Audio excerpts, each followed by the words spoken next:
Hi, this is Paul. Some of you might have seen that the big conversation this year has Rod Dreher and Louise Perry. I was very excited to see this. I was a little concerned when I saw it pop up because I didn't know if Justin Brierley was going to be a part of it. As some of you may know, Justin Brierley is leaving Premier Christian Radio in the UK. He's got a book that will be coming out in the not too distant future. I've read at least the first part of that book myself, was very excited about it. A lot of Jordan Peterson stuff in it.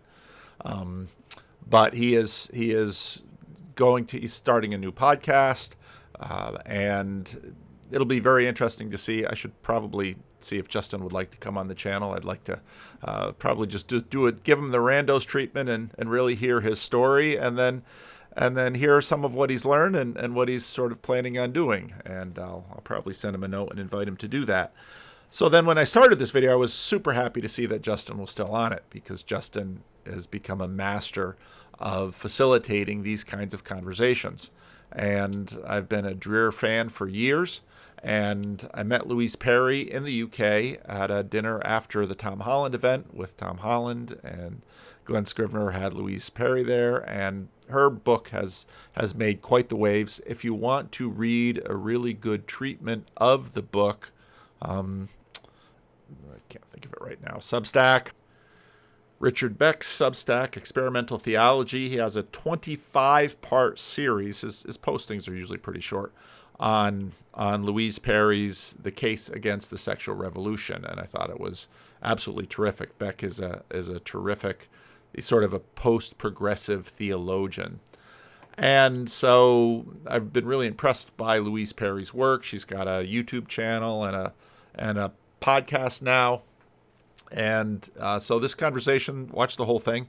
The conversation was good. I wanted to treat just the end of it because it very much gets into the steep slope, gentle slope dynamics that we were talking about. So let's jump in now. I mean, you talk about this sort of Benedict option. Christians need to, as it were, have strong communities where that particular spiritual life and prayer life and everything is manifest, so that it can hold out against what you see as this sort of coming soft totalitarianism and so on. Now, something to be said about, we've talked about the Benedict Option, Dreher's book, from a number of years ago here on the channel, and just recently I had a video that I entitled "How Powerful Cultures Outcompete and Lure People Away from Minority Projects." Took a look at Glenn Loury and John McWhorter, took a look at East Germany, talked a little bit about evangelical cultures. And so they have to be really strong cultures, and they have to have very good answers to the kinds of challenges that are driving the evolution of the majority culture. Is part of that encouraging Christians to, be fruitful and multiply as well? Absolutely. It has been part of Christianity since the very beginning. I mean, we didn't even, contraception was considered something taboo for Christians up until the 1930s. I think the Anglican Church was the first one to permit contraception. But I think that we need to establish communities of faith within which familism, the idea that the family is something good and children are something, they're a primary good. They're not a good that's justified by by materialistic terms, but that supports the raising of the next generation. But this is something that is so countercultural and can only be done, I think, within small communities. That's one of the things that I really learned in my own Christian journey when it's such a difficult question, this question of the broader culture, because in some ways Louise Perry is bearing witness to sort of the tip of the progressive spear that has gone all the way through and is sort of coming around the other end. Mary Harrington the same way. Tom Holland not so much, but in a sense, both Louise Perry and Mary Harrington had bought completely into the the evolution of the majority vision and basically got to that point and said, I don't want this. This isn't for me. This isn't coherent. This isn't meaningful. It's not really where we want to go. So the question here, and it's a difficult question because in a little while, Perry will say something that I think doesn't really hold with respect to this question of how do Christians live. And I think, again, obviously it comes down to bearing witness, but for individuals to actually do things, they need to have a community around them, and that community needs to be able to stand up to the broader communities. I converted to Christianity, to Catholicism at the age of 26. I was living in Washington, D.C., and I knew that for me, the greatest dying to self that I had to do was dying to sexual activity. I knew I had to be chaste until I married, and I didn't know if I would ever marry. That was so difficult to do because I couldn't find any priest who wanted to help me walk the straight and narrow. I didn't need to be told what the right thing to do was. I just needed help. They were embarrassed by the church's teaching. I found 4 years later, when I did get married, that I had grown so much spiritually and emotionally by those 4 years of chastity. Now, he had just previously told a story about suffering. And in almost every case, to grow means to suffer. And it means to suffer. It means this is a lot of Jordan Peterson stuff, to bear that cross uphill. In ways that I would not have done had I not realized that if Jesus is going to be the Lord of my life, he has to be the Lord of all my life, including my sex life. But I have some bitterness that I had to do this almost entirely on my own because there was no help in my church or my churches. And so is that part of the Benedict option, in a sense, is being full and frank about the challenges and what it means to live a chaste life as far as you're concerned? Yeah, absolutely. And the church needs to have those awkward conversations with it people. Does need to have the awkward conversations and not be apologetic for what it teaches. Now, my wife grew up in a fundamentalist Protestant. And I think also helpful in what it teaches. There are many churches that, in fact, will help and try to help, but helping isn't always an easy thing. And it's a patient walking with, encouragement, struggling with. But the community, again, itself, part of why you need a community is that there needs to be the ideals there that the community can sort of agree on and continue to move forwards and towards together. Church. Now, my wife grew up in a fundamentalist Protestant church where she said sex was talked about very negatively if it was talked about at all. Now, that's wrong, too. Sex, in traditional Christian teaching, sex is a good thing, but it has to be channeled in a way that is life-giving and holy. The church knows how to do this. It just needs to quit being so afraid of The Guardian and the New York Times and actually stand openly and unapologetically for the wisdom of the ages and the wisdom of Scripture. But now, to say it needs to not be afraid of The Guardian and the New York Times, it's basically using The Guardian and the New York Times as examples. But what The Guardian and the New York Times reflect is this overall dominant culture. And it's a very tricky game. This is where you get into the gentle slope, steep slope. It's a very tricky game trying to modulate and coordinate. And churches are trying this in many ways with varying degrees of success, obviously.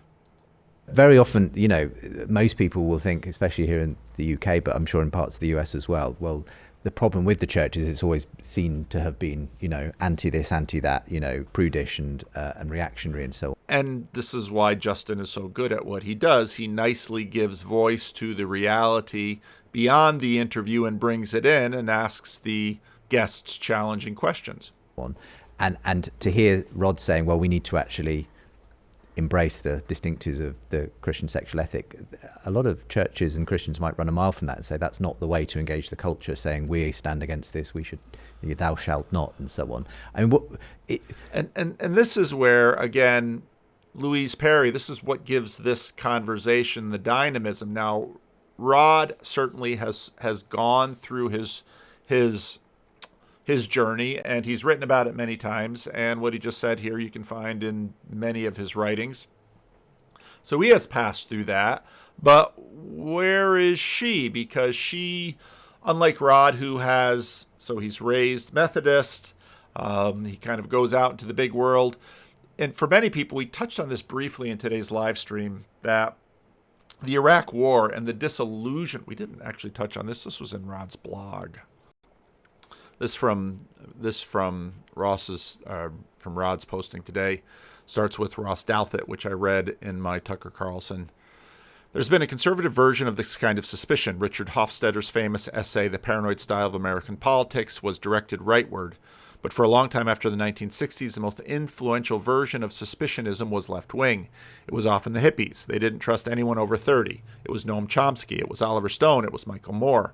The young Reaganite and the George W. Bush admirers certainly believed the media was liberal and that the Ivy League could not be trusted, but he or she believed in the CIA and NATO and in General Motors and Wall Street and Coca-Cola, the American Medical Association, and the United States Marine Corps.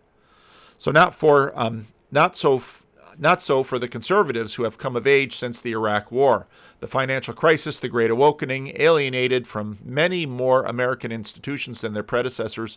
Staring at a record of elite failure and social landscape, there was little to conserve, and they increasingly start out, as Carlson ended up, in a posture of reflexive distrust, where if an important American institution takes a position, the place is to be probably on the other side. I think part of this is the attraction of orthodoxy, which is in a sense, like COVID was a novel virus, orthodoxy feels like a novel institution, and it's very much a steep slope institution. It's demanding, and I think that holds with it a degree of attractiveness.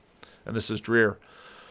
For we have a certain age, it is more than a bit astonishing that in our lifetimes the left has become the party of trust the authorities, and the right, well, the non-GOP normie right, has become the party of hostility to institutional authority.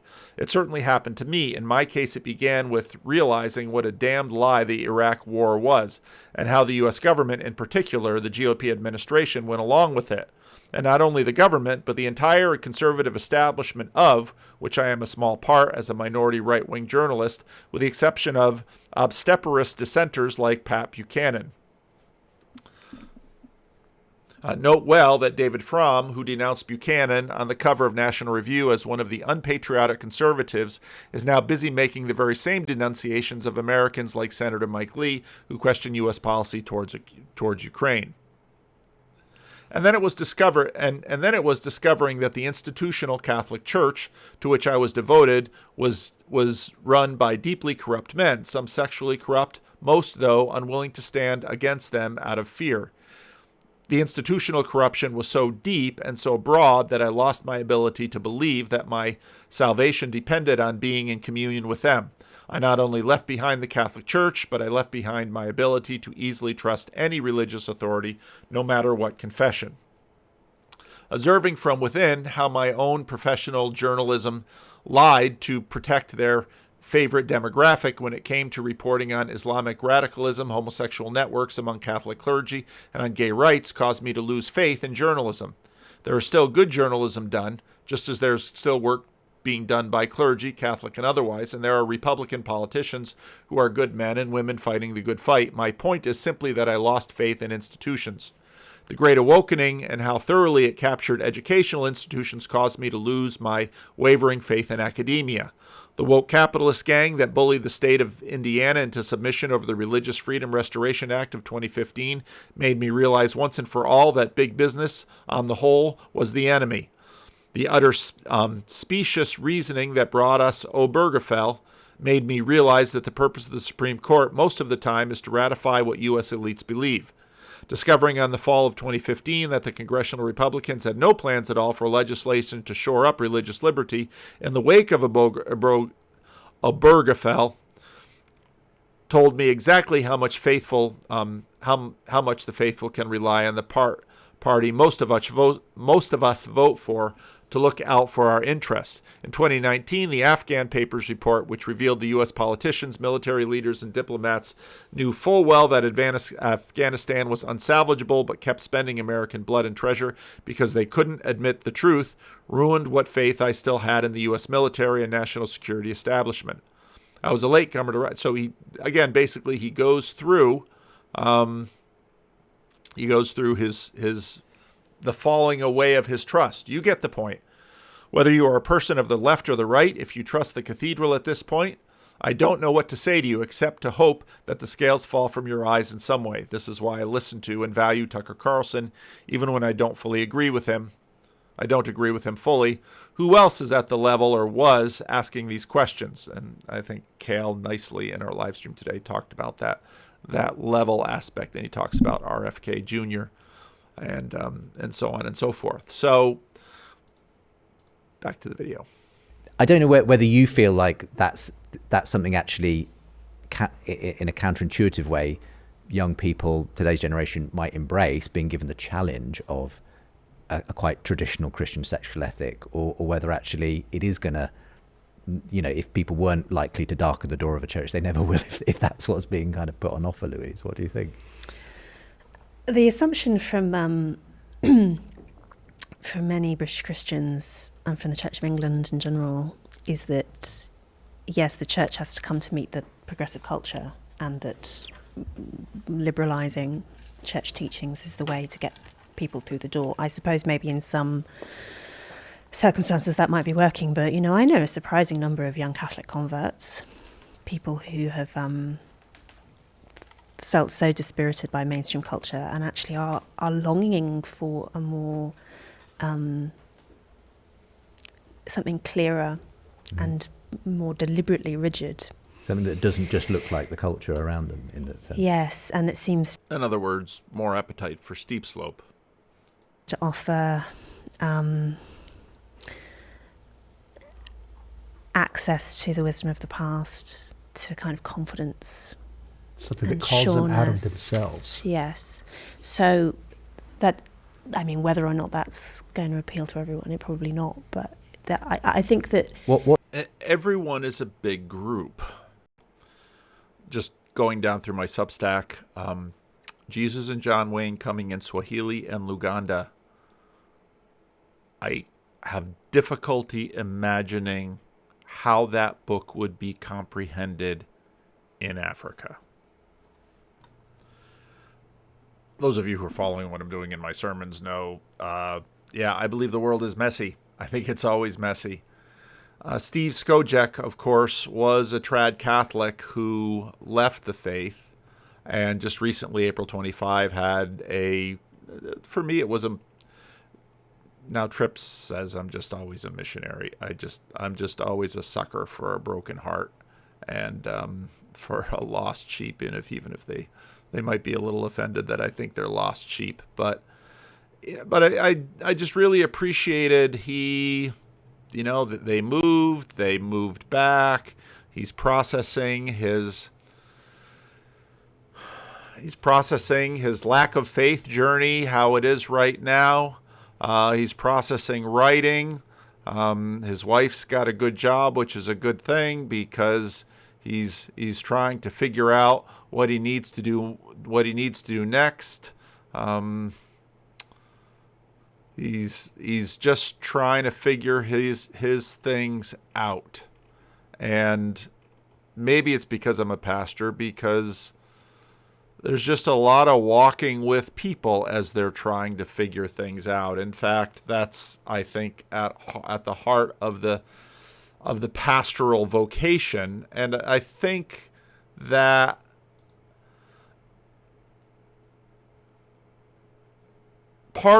maybe even part of the reason for my channel and the way it is, and part of why when I see videos like this, it's just so easy to have clean narratives. And I don't know where Louise Perry is at right now with respect to faith. These Brits, I'll tell you, when you ask them, I'm surprised Justin Brierley can make his way in that country. Such an anomaly, because a whole bunch of these people, when Mary Harrington will cagily write about Palm Sunday, about her being in church with her daughter, and it's like, okay, well, what does that mean?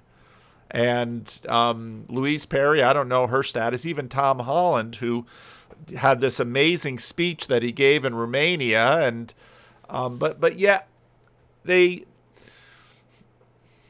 Douglas Murray. I mean, the whole bunch of those sort of. We need a word. IDW doesn't really get it. We need a word for refugees from the left who come back to faith, or at least Christ haunted, and they want to come back.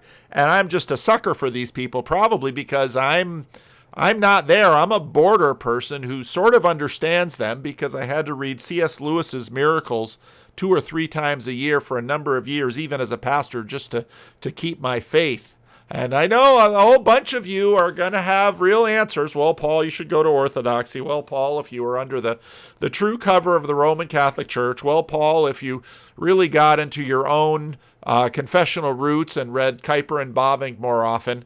Well, Paul, if you had the baptism of the Holy Spirit and started speaking in tongues, then, yeah, okay, I get a lot of your clean answers. But in my experience, it's not that people never arrive. It's that I've read the book of Timothy, and what you read in the book of Timothy is an apostle Paul who's wrestled and been in prison and been shipwrecked and all of these things, and still clings in faith to Christ, and still can bear witness to his to Christ's amazing grace in his life, and yet understands and knows what suffering as a saint looks like, and knows that the battle is long and it is hard, and none of these have easy answers. And I just finished my rough draft for Sunday. You have the church in Antioch in prayer and fasting sent Paul and Barnabas out on their missionary journey, and they go to Cyprus, and the heavens part, and Paul denounces this sorcerer, and he becomes blind for a while, and the proconsul of the island believes. Now, what exactly all that means a month later is hard to know. Does he join a church? Does a church start? I mean, you don't get those kinds of things answered, but we tend to read that little bit and fill in the rest with our imagination. Now, it's a historical fact that, in fact, the church did colonize the Roman Empire, and that Jesus won, but of course Jesus won through Constantine, and that brought a whole bunch of other questions and issues, and that seems to always be the way it works, that God in fact moves in mysterious ways, his wonders to perform, and sometimes in some ways his Christians are the most mysterious beasts at all. And the saints don't look like they came out of a factory. They all look different and sometimes contradictory, and they have they themselves bear these diverse excellencies of that very favorite quote that I have from one of Tim Keller's books, that's in fact what Jesus looks like, and it continues to be compelling and interesting, just like these conversations continue to be compelling and interesting for me. And so, while yes, there's people who are now, they want to go to Latin Mass, and they want to go to Orthodox churches, and they want icons and incense, and they want Mass in Latin, or they want liturgy in other languages, and I say, God bless them. Because I am not in any way questioning the power of God to work his Spirit. I just watch how he works and thinks, wow, it is mysterious indeed sometimes. Yeah, my videos are therapy, and sometimes I just got to get stuff off my chest. What's making those people, you don't have to obviously name any names, but what is it coming from a dissatisfaction with their life as it stands, and what is it that they're seeing in those quite traditional forms of Christianity that is obviously turning them towards it? A dissatisfaction with their lives, a dissatisfaction with the culture in general. I mean, I think that we have basically run an experiment of 60 odd years on the sexual revolution, and I think that it was probably more enjoyable at the beginning from what I've read. I mean, clearly some of the most enthusiastic revolutionaries of the 60s and 70s had a ball, or some of them did. But we've seen it we've seen it play out now, and you know, many of these people will be the and this is part of what I said in the live stream today. We are working through, these are principalities and powers, these are spiritual movements, these are developments that work on far longer time spans than any of our little lives. And we only taste a little segment of the entire arc, but we're running these experiments, and hopefully we're remembering these experiments as we go through, because we're the products of centuries and centuries and centuries of previous experiments. children of broken homes have been exposed to online porn from the age of 10, 11, the paradoxical thing that we're seeing now among Gen Z is, on the one hand, hyper-pornified public life, astonishing exposure to sexual content, that you will expect to see hundreds or thousands of adults having sex before you've even kissed another person. She said that, and it just...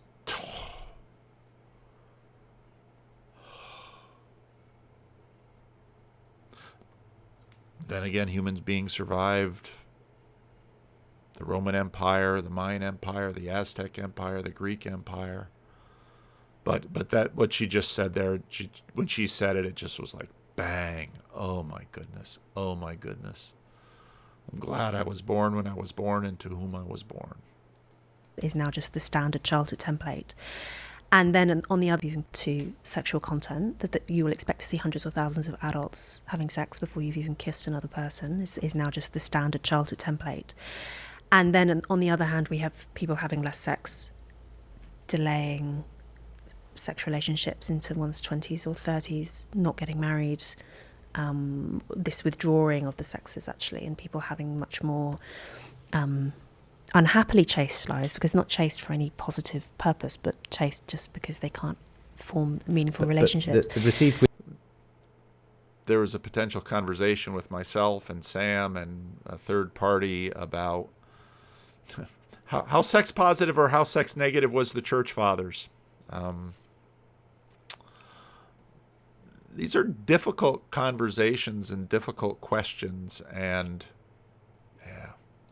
wisdom is always that, in culture, you need to, as it were, experiment and find who you're compatible with, and the idea of not having a sexual relationship before you marry would just seem mind-bogglingly bizarre and primitive to many people today. Yes. So, and again, a huge part of this, which I've never really been able to sort of put into words, is of course this divine assumed we, that, because when Justin Brierley said that, well, okay, I'm an old man. That was not the culture I grew up in. But people grow up in very, very different cultures, different places.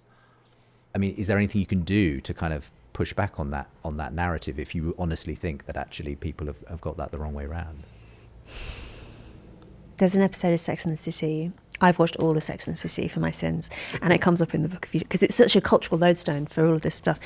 And there's a plot line where one of the characters... I don't know how many episodes of Sex and the City I've ever watched. I'm sure I must have seen one or two at some point, in some way, at some time, or maybe parts of one, but I can't recall any episodes at all. Decides not to have sex with a boyfriend who she then becomes engaged to as a sort of experiment. She's obviously not a virgin, but and then it comes to the night before their wedding, and she discovers that he's impotent, and it ends up destroying the marriage. It doesn't last very long, and this is such a... and what's so striking when she told that story too was that I think of, okay, so I have seen The Bachelor and The Bachelorette, and so often you get these very idealistic, I want to be loved for not what you get from me, not my beauty or not my wealth or not my intelligence or not my personality, but for me, myself, so that if I lose all of these attributes, so here's, and I think someone, I would hope that the bridegroom to be would have a little bit of truth in advertising with respect to something like that, and hopefully in the process of getting to know each other, even without sexual activity between them before marriage, that such a thing would and could be disclosed.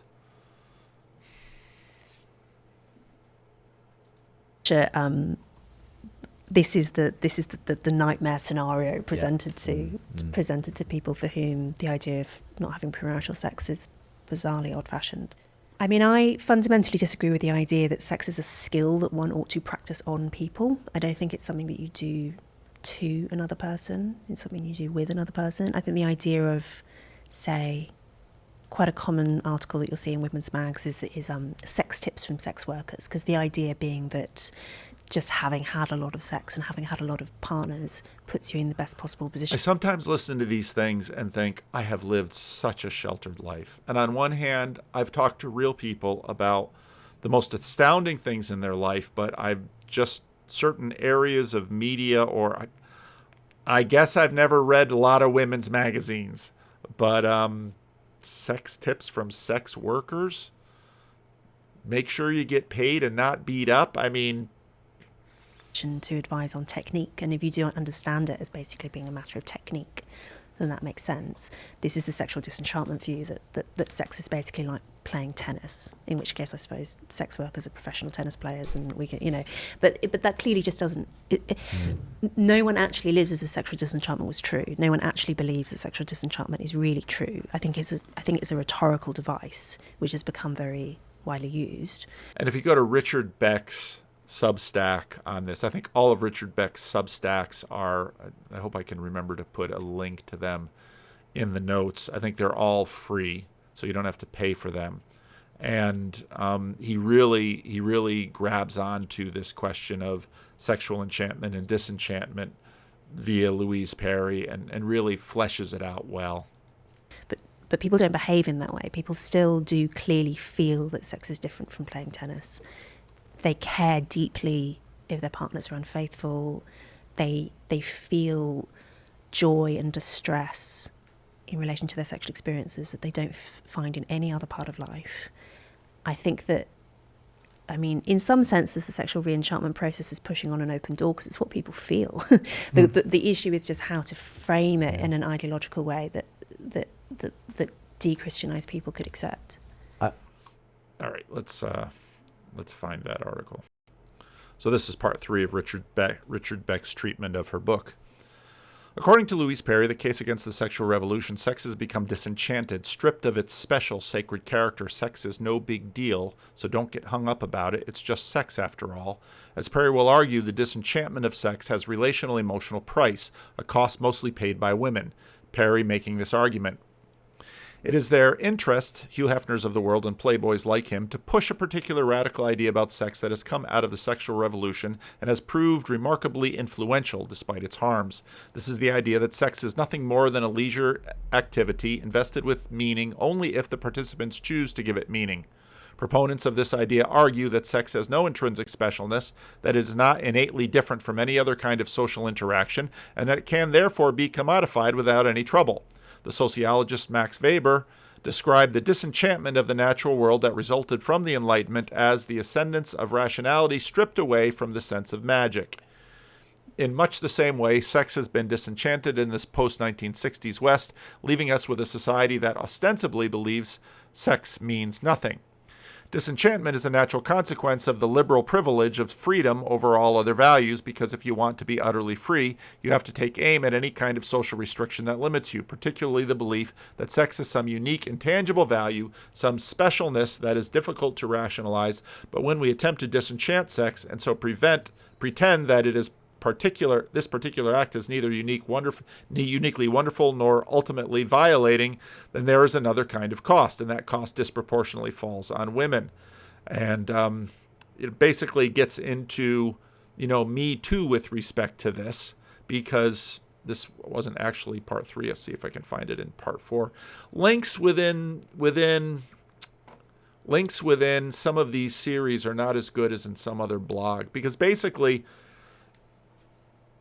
once it's disenchanted, then it's just merely a matter of negotiation, and all of the specialness that it is given with other with other cultural sanctions simply melt away. The MeToo movement is nothing because it is absolutely just a transactional physical thing like anything else.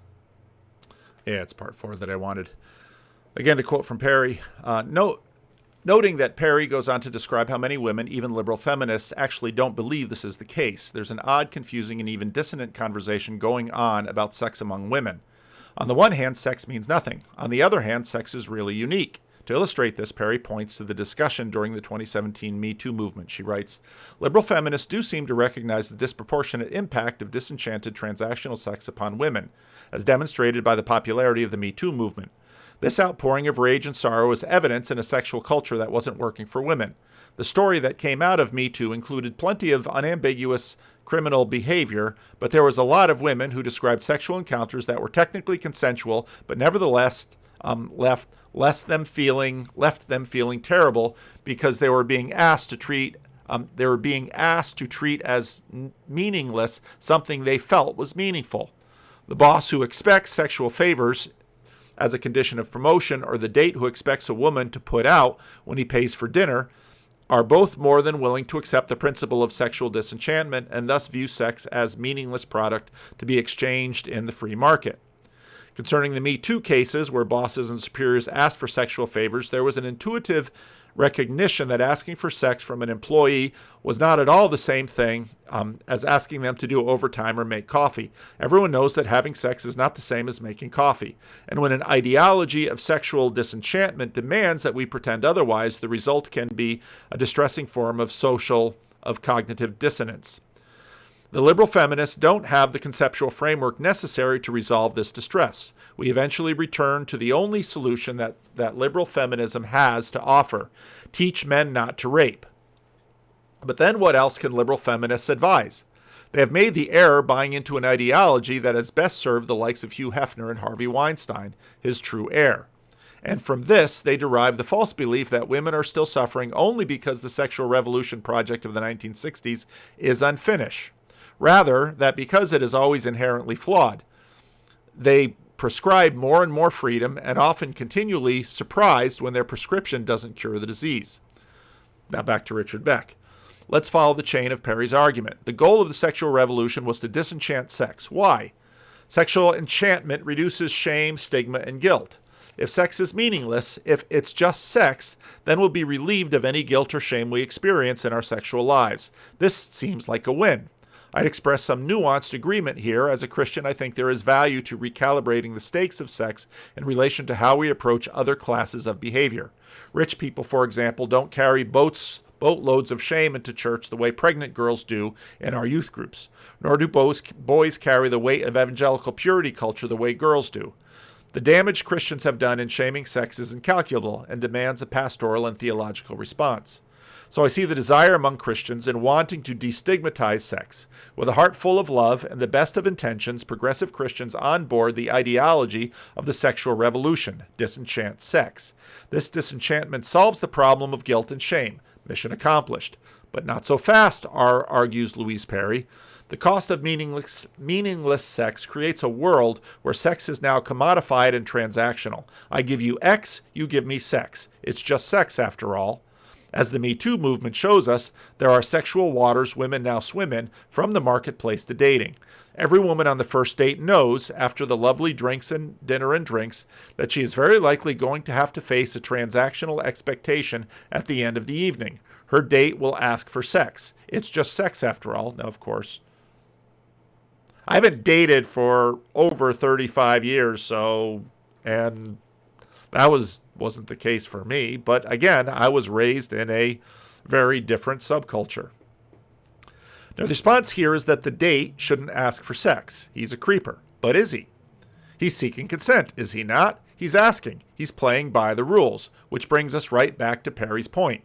As the Me Too movement has shown, these rules aren't working all that well for women. Women now spend their lives haggling over sex. It's unpleasant, awkward, guilt-inducing, and pressuring. And many, many women say yes just to be done with it, to get rid of the guy. Because it's just sex after all, only it isn't. So you feel cheap and depressed afterwards. You consented, but it all felt a little coerced.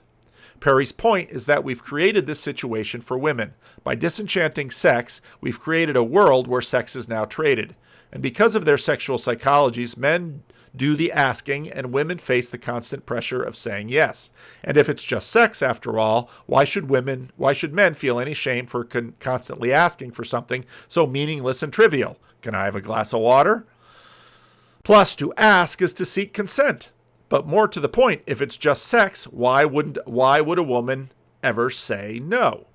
Which brings home Perry's point. If sex is meaningless, it seems very clear that women should say yes, because it's just sex. Saying no, you silly willy, is to treat sex as if it means something, and everyone knows it means nothing. So don't be a prude. In short, meaningless sex is a perfect strategy for pressuring more and more women into more yeses and pressure you we will, which is the height of irony. The sexual revolution wanted to liberate women from the guilt of having sex. In doing so, it's guilting women into sex. If you watch the last series of The Bachelor, Zach decides that he's not going to participate in Sex Week. He's not going to have sex with any of his 3 lovely ladies that he's dating for their fantasy suite. And so the first person he tells, and apparently they don't go all the way. The second person that he tells, well, and you just have to watch these poor people trying to navigate through this incredible mess.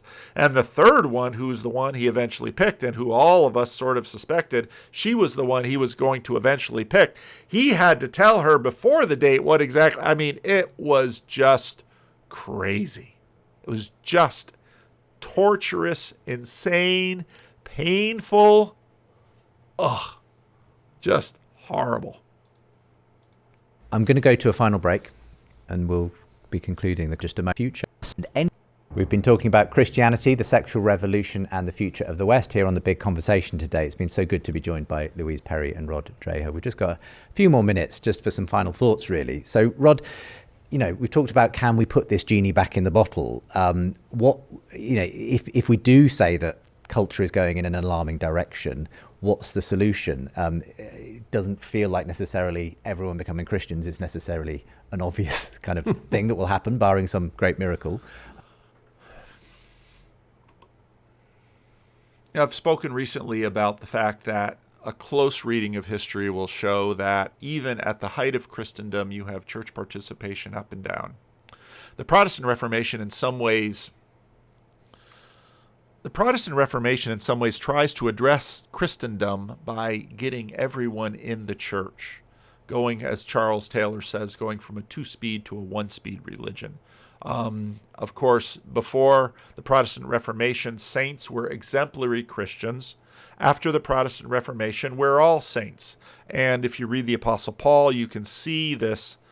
I talk about it a lot in my Romans class, this dual nature. It's especially vivid in something like the book of Corinthians, where Paul addresses these long list of failings and shortcomings by the people of the church, and then he says, you have new life in Christ. And part of this tension that we struggle with is, well, if I have new life in Christ, why aren't I holy and perfect and there? And so, Romans 7, you can watch my videos on that. Is Louise and her concerns coming at it more even from just a secular point of view? Do you think that might suggest there's a changing of the tide in the way people are now thinking about sexuality and culture and so on? Yeah. Well, I'm certainly quite encouraged to see Louise, Mary Harrington, and other women of their generation actually coming out and saying the things they're saying, because I think it gives hope to a lot of people, especially younger people, who believe that we are in some sense living a false narrative, but they're afraid because there's so much intimidation out there in the media, by the gatekeepers in the media, entertainment media, and in the government and in academia that keep people from asking these questions. That Louise and Mary Harrington and others are doing it is a hopeful sign. In the long term, though, I don't think that there's any way to pull back fully without some sort of religious revival. And I don't see that coming at any mass way. This is why I talk about the Benedict option, about forming these small, traditional, rooted communities that can be like arcs to keep the church and the tradition of the West, the long tradition, alive throughout this flood of liquid modernity.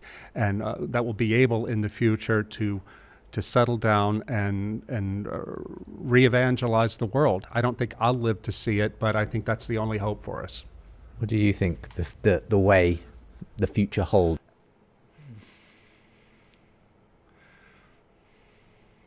You know, of course, this is where faith comes in. That, well,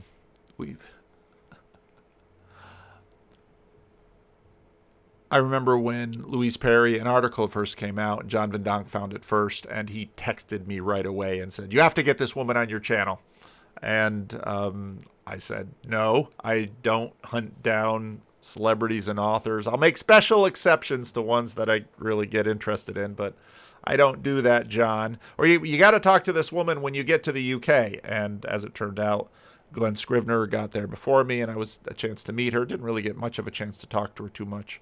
And I think I said something to her like, "You're going to be very popular because of this book, and a lot of Christians are going to be looking to talk to you." And I think she expressed some skepticism to that, but it was very obvious to me by the shape of the landscape.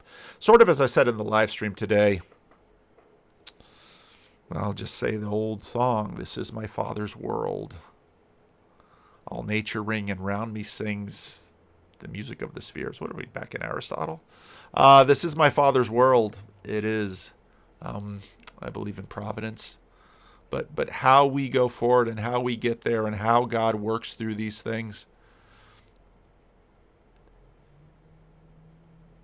You know, the church colonized the empire.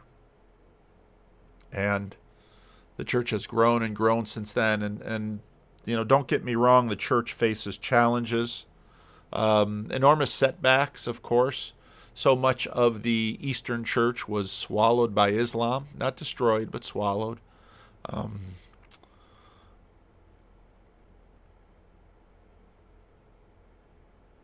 This is the road we walk. So never count out, as Chesterton said in his own way, a God who knows his way out of the grave. Or what? I mean, do you think it's going to get worse firstly before it gets better, maybe, Louise, if it does get better? I think that the fault line that is emerging already in culture and politics, and I think is going to become more and more marked as time goes by, is between people who want to embrace technology and people who are cautious about technology. I think that is, I mean technology in the broadest possible term. I don't just mean computers. I mean things like the pill. Now, there's a very interesting article on First Things. The article's entitled "Insight at First Sight." Imagine that you are accompanying a young woman walking in a campus coffee shop towards the end of your senior year. Your eye catches a cute guy sitting across the room, talking to his friends. You smile inwardly, then you get to studying. After a while, you get up for another coffee. He gets in line behind you. He strikes up a conversation. Apparently, you know some of the same people. You order, move over to wait. You're trying to check your text, but your ear picks up his voice like a radio signal, louder and clearer than it should be. You wonder whether you should ask your friends about him. "No," screams your rational self. "Why would you start a relationship, especially now when you're graduating and have your dream job lined up halfway across the country? You don't get where you are by letting a nice pair of eyes distract you. This is crazy, or is it?" Basically, the article says, live a little bit on the wild side, people. You might, in fact, have a match, and you might get married, and you might have children. I think there's something to be said for